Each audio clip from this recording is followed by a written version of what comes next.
Can you tell which element is having the highest melting point and which is going to have the highest boiling point? Same element के melting और boiling point दोनों high है या अलग अलग है? ये हाई होने के पीछे क्या लॉजिक है और क्या प्रेडिक्ट टेबल से हम ये बता सकते हैं कि किसकी हाई होनी चाहिए, किसके कम होनी चाहिए? चलो वैल्यू ना सही, ट्रेंड बता सकते हैं। क्या हम ये बता सकते हैं कि जिंक के हाइड्राइड बनते हैं या नहीं बनते, और अगर बनते तो उसके फॉर्मूले क्या हो सकते हैं? इनमें लेंथेनाइड एक्टिनाइड्स क्या स्टार्ट से थे? अगर नहीं तो फिर कब ऐड हुए और किसने ऐड करा? और इनसे हम कितनी सारी चीज़ों के बारे में आइडिया लगा सकते हैं। तो दो पार्ट है, इनके बारे में इंटरेस्टिंग फैक्ट्स और इनकी प्रॉपर्टी, दोनों चीज़ें हैं। हम यहाँ से प्रेडिक्ट टेबल में इनकी प्रॉपर्टीज़ के बारे में आइडिया लगा सकते हैं और कुछ एक फैक्ट्स हैं और ऑफ कोर्स कुछ एक प्रोपेगेंडा भी है। प्रोपेगेंडा सबसे लास्ट में डिस्कस करते हैं, पहले फैक्ट्स और प्रेडिक्ट प्रॉपर्टीज देख लेते हैं। अगर उसने पूछा मेटल्स कितने हैं, तो सबसे ज़्यादा मेटल्स हैं। ये एस ब्लॉक है, पूरी मेटल है। डी ब्लॉक पूरी मेटल है। एफ ब्लॉक पूरी मेटल है। यहाँ पे जो नीचे के पार्ट है ये सबके सब मेटल है, इंक्लूडिंग दिस ऑल्सो। एटी के अंदर भी मेटेलिक प्रॉपर्टी है। तो जो बॉटम एलिमेंट है पी ब्लॉक के, वो भी मेटल है, इसमें कहीं कोई डाउट होनी नहीं चाहिए। They are place in the P block but of course still they are having the metallic character और they can be technically called as metals.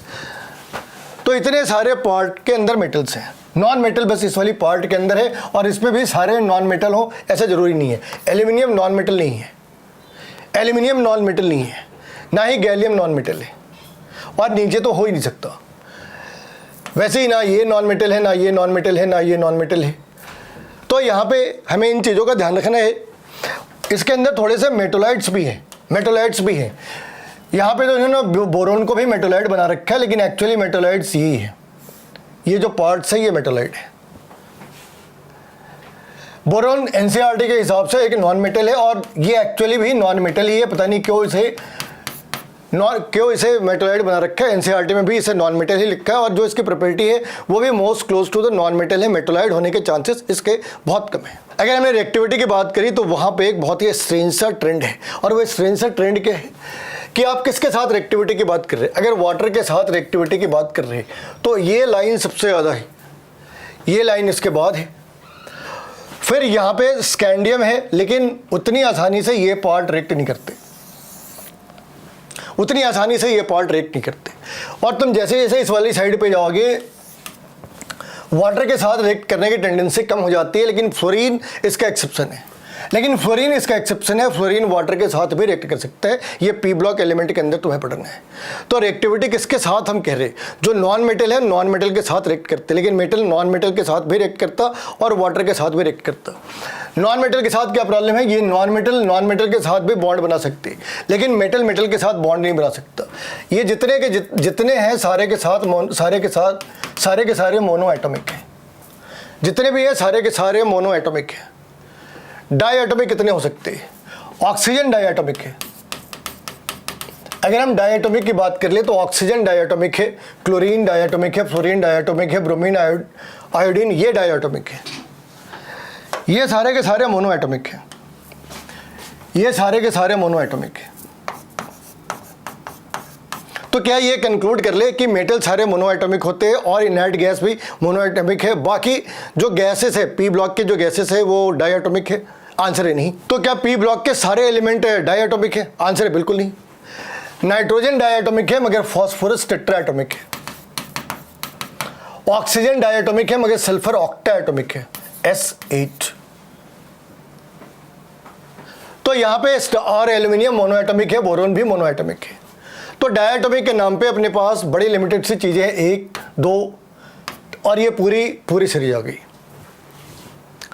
अगर यहाँ पे लिक्विड मेटल्स के बारे में बात करें तो लिक्विड मेटल सिर्फ और सिर्फ Hg है। लिक्विड मेटल सिर्फ और सिर्फ Hg है। गैलियम के साथ क्या है, गैलियम के साथ जो रीजन बता रहे हैं, गैलियम के साथ इसकी मेल्टिंग पॉइंट है 29 डिग्री सेल्सियस, 29.5 के अप्रॉक्स।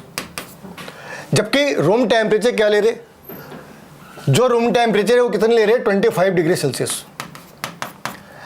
तो ये रूम टेम्परेचर पे तो सॉलिड है, लेकिन तुमने अपने हथेली पे रखा तो वो मेल्ट कर जानी है, क्योंकि वहाँ पे टेम्परेचर 25 डिग्री के आसपास हो सकती है, हो भी सकती है, नहीं भी हो सकती। अगर ठंड का टाइम है तो नहीं हो सकती, गर्मी का टाइम है तो हो सकती है। तो यहाँ पे तुम्हें ध्यान रखना है कि अगर हमने जो क्लासिफिकेशन कर रखी है रूम टेम्परेचर के ऊपर Hg ही लिक्विड है, बाकी चीज़ें लिक्विड नहीं है। एक सवाल कई बार आता है कि Hg क्या डायटोमिक है? आंसर है कि Hg डायटोमिक क्यों होना चाहिए, Hg के डायटोमिक होने की चांसेस कहाँ से आ गए? ये सवाल ही जनरेट क्यों हुआ? ये सवाल जनरेट हुआ क्योंकि हम Hg जो मर्क्यूरस आयन है उसे Hg2 पॉजिटिव लिखते हैं, Hg2 पॉजिटिव, लेकिन इसे टेक्निकली ऐसे लिख सकते हैं। तो ये डी ब्लॉक एलिमेंट के अंदर इसमें डिस्कस करते हैं कि यहाँ पे Hg और Hg के बीच में बॉन्ड बनता है या नहीं बनता है, लेकिन कहीं भी Hg जो मॉलिक्यूल है वो डायटोमिक नहीं है। यहाँ पे एक इंटरेस्टिंग चीज़ और भी है कि अगर तुम यहाँ से बढ़ते जाओ इस वाली साइड पे तो 4 तक तो हाइड्रोजन ग्रुप के हिसाब से ऐड कर रहे हो, लेकिन उसके बाद इसके बाद ये क्या है, जो ग्रुप नंबर है, ग्रुप नंबर -8 के हिसाब से ऐड कर रहा हो। ये जो वैलेंसी है ये हाइड्रोजन के साथ इस तरीके से मूव कर रही है। जो ग्रुप नंबर है अप टू 14 वो अप टू 4 लिख सकते हैं इसे, अगर हम ए और बी में डिस्कस कर ले तो 1 2 3 4, ये 5 6 7 और ये 8, अगर हमने ए बी के फॉर्म में क्लासीफाई नहीं करा तो। अब क्या है, यहाँ पे अगर हमने लिखी तो लिथियम हाइड्राइड एक ग्रुप नंबर 1 और हाइड्रोजन भी 1। अगर हमने मैग्नीशियम की बात करी तो मैग्नीशियम हाइड्राइड ग्रुप नंबर 2 और हाइड्रोजन भी 2 है। इसमें करा तो BH3, ठीक है कि वो एग्जिस्ट नहीं करता या वो डायमराइज हो जाता है, लेकिन BH3 फॉर्मूला तो है। यहाँ पे करा तो लिखते हैं CH4, अगर हमने CH4 लिखी तो NH5 लिखना था, तो हमने इसे NH5 लिखना था, इसके बाद OH6 लिखना था और इसके बाद FH7 लिखना था, लेकिन ऐसा होता ही नहीं, ऐसा होता ही नहीं। इस वाली जगह पे क्या करते हैं, थोड़ी सी चेंज करते हैं फॉर्मूले के अंदर। अब क्या कर रहे कि 8 माइनस ग्रुप नंबर कर रहे, 8 माइनस ग्रुप नंबर या फिर वैलेंस इलेक्ट्रॉन लिखे, वो ज़्यादा सही है, वैलेंस इलेक्ट्रॉन। तो इस वाली केस में 8 माइनस 5 करा तो कितने हो गए 3, इस वाली केस में 8 माइनस 6 करा कितने हो गए 2, इस वाली केस में 8 माइनस 7 करा कितने हो गए 1। अब वापस देखते, यहाँ पे हाइड्रोजन कितने होने चाहिए 3, तो NH3 भी है, PH3 भी है।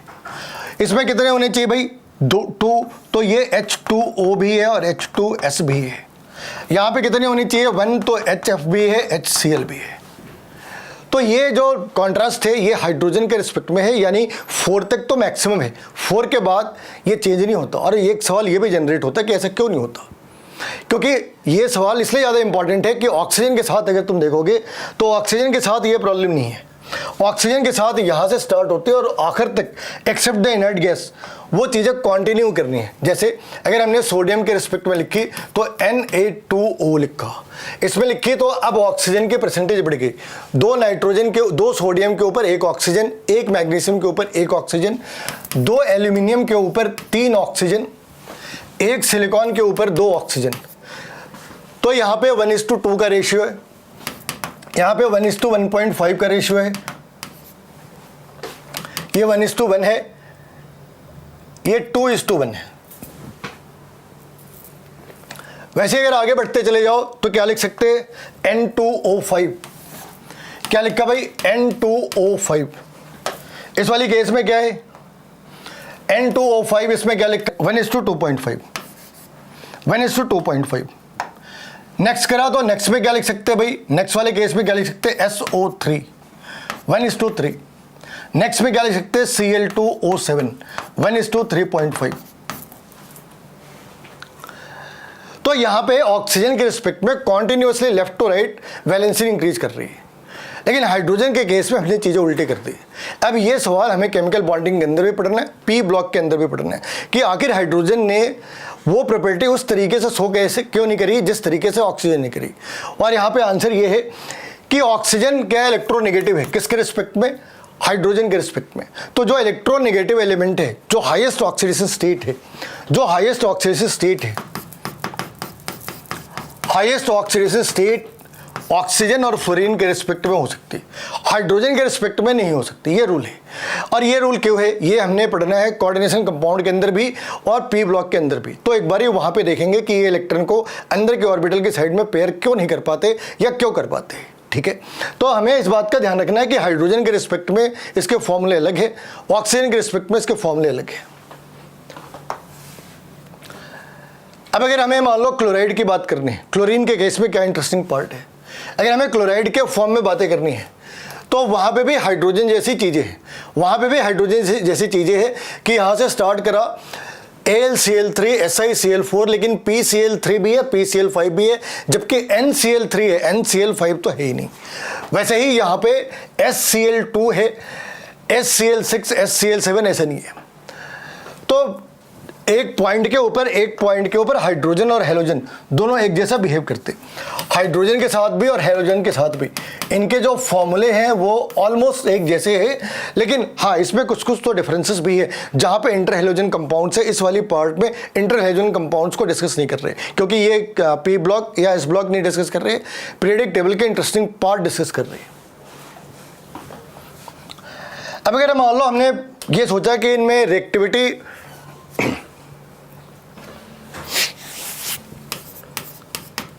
अब अगर सॉफ्टनेस की बात करी तो सबसे ज़्यादा सॉफ्ट होगा कौन, तो यहाँ पे सबसे ज़्यादा सॉफ्ट होना है सीजियम। आंसर ये हो सकता है फ्रांसियम को क्यों एक्सक्लूड कर दिया, तो फ्रांसियम को हम जनरली डिस्कशन से बाहर इसलिए रखते हैं क्योंकि वो रेडियो एक्टिव एलिमेंट है। Technically it should be most soft, लेकिन प्रैक्टिकली हम इस वाले को लेते हैं, ये रेडियो एक्टिव एलिमेंट है, यानी कि जब हमने लिया था जब तो वो फ्रांसियम था, हो सकता है थोड़ी देर बाद किसी और एलिमेंट के अंदर चेंज हो जाता हो तो उसकी सॉफ्टनेस भी चेंज हो जा रही है, तो परमानेंट फीचर नहीं है वो। तो यहाँ पे सीजियम तो सबसे ज़्यादा सॉफ्ट है, इतना सॉफ्ट है जहाँ तुम नेल से काट सकते हो उसे, जहाँ तुम इसे नेल से काट सकते हो। इसके बाद लेड भी है, लेड भी काफ़ी सॉफ्ट है, स्लिपरी है, लेकिन हाँ इसे तुम नेल से नहीं कट कर सकते, सॉफ्ट जरूर है मगर तुम इसे नेल से कट नहीं कर सकते। अब यहाँ पे ऐसे कौन से ग्रुप हैं जो हाइड्रोजन के साथ रिएक्ट नहीं करते, या एक वर्ड यूज करते हाइड्राइड गैप, हाइड्राइड गैप। तो हाइड्रोजन के साथ रिएक्ट कौन से लोग नहीं करते, ये तो बिल्कुल भी नहीं करते। और यहाँ पे जो 7, 8, 9 है, ये 7, 8 और ये 9, ये 3 ग्रुप भी हाइड्रोजन के साथ रिएक्ट नहीं करते। और जो हाइड्राइड गैप के नाम से फेमस है वो यही है। इस वाले ग्रुप में ये लोग रिएक्ट नहीं करते, no reaction with hydrogen,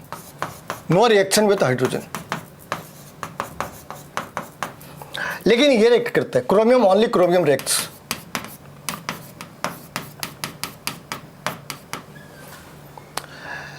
zinc के हाइड्राइड भी होते हैं, ZnH2 अनस्टेबल है, ये अलग सी बात है, लेकिन हाइड्राइड तो होते हैं। इनकी रिएक्ट करने की टेंडेंसी काफ़ी कम होती है। तुम ये समझ लो अगर यहाँ पे ही हाइड्राइड गैप आ जाता, इनकी रिएक्ट करने की टेंडेंसी लगभग काफ़ी कम है, इनकी रिएक्ट करने की टेंडेंसी बहुत ही कम है, बहुत ही कम रिएक्ट करते। नीचे के साइड पे तो रिएक्टिविटी बिल्कुल भी नहीं है, नीचे की साइड पे तो रिएक्टिविटी और भी कम हो जानी है। एक बार इन ग्रुप के नॉमेनक्लेचर देख लेते हैं, इनके नॉमेनक्लेचर के पीछे क्या इंटरेस्टिंग पॉइंट है। तो यहाँ पे इसे अल्कली एलिमेंट कहा, और जब इस अल्कली एलिमेंट की बात कर रहे तो इस बात का ध्यान रखना है कि उस टाइम पे हाइड्रोजन के बारे में बात नहीं करी थी, हाइड्रोजन के बारे में उस टाइम पे कोई बात नहीं करी थी, क्योंकि वो इस वाली ग्रुप के अंदर था ही नहीं। तो अल्कली एलिमेंट की जब बात करी तो ये वाटर सॉल्युबल बेसिस है, वाटर सॉल्युबल बेसिस,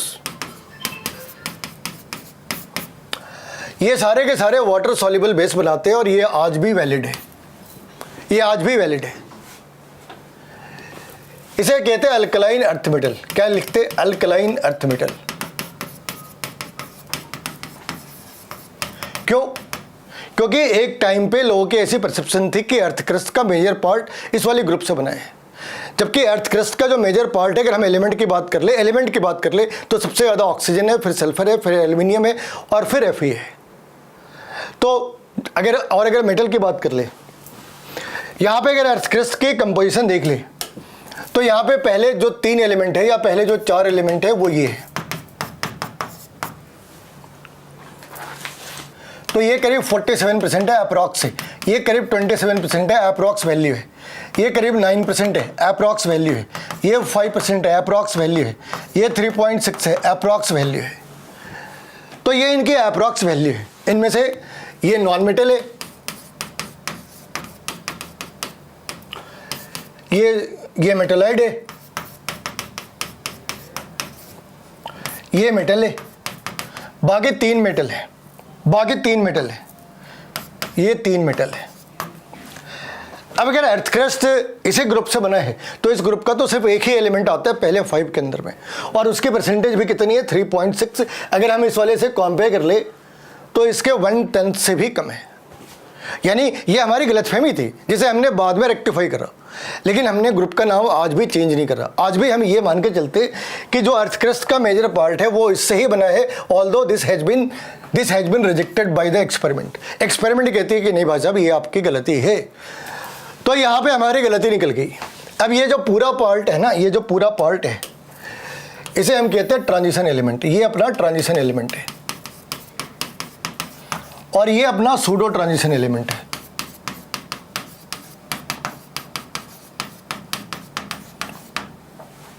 सूडो का मतलब झूठा, जो ट्रांजिशन जैसे दिखने की कोशिश करता हो मगर दिखता नहीं।